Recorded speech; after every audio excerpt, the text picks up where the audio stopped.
what's this, 6 inch, 4 inch, 6 inch.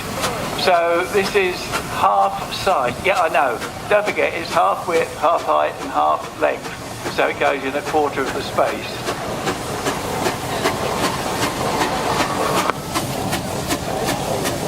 This next one this is not one of ours. This came across from Germany as a lorry load of bits. There were no drawings, no indication of how it was supposed to go together. You end up with this pile of bits on the floor. Where does this bit go? Where does that bit go? And eventually you end up with this rather heavy, and it's quite dramatic looking really, isn't it, in its details. Big heavy engine. Hubert Tettermeyer AG were the builders of this one way back. Yes, do-it-yourself kit. Next one's a Foden timber tractor again from Umberley in Devon.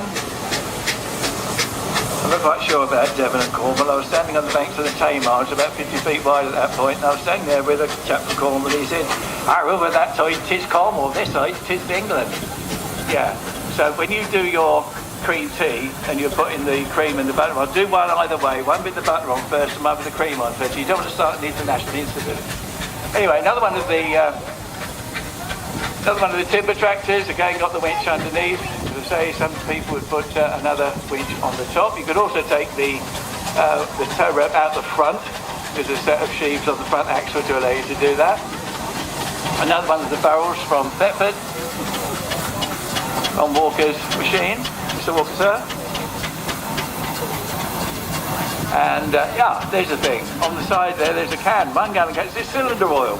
Yeah, well, lubrication was a problem in the early days excuse me, of steam engines. They had a problem with lubrication. It was all done with animal fats.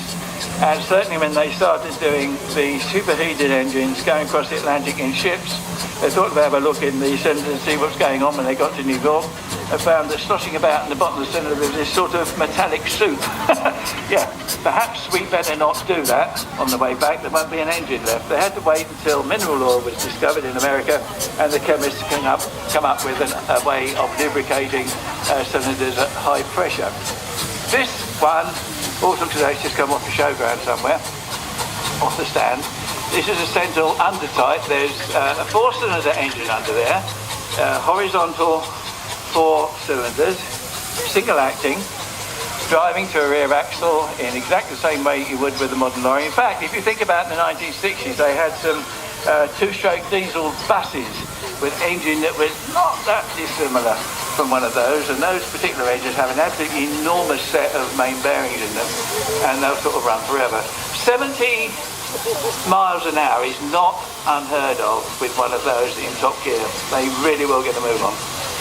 And as we said earlier on, it's another fine mess, Stanley. This one comes in twice, of course. It comes in as one of the veteran cars, and of course in the steam department. It's a Stanley steamer, and 2-cylinder engine under the floor at the back, has a boiler where you would think the engine would be underneath the bonnet, which looks a bit like a chopped off bottom end of a 40-gallon oil drum.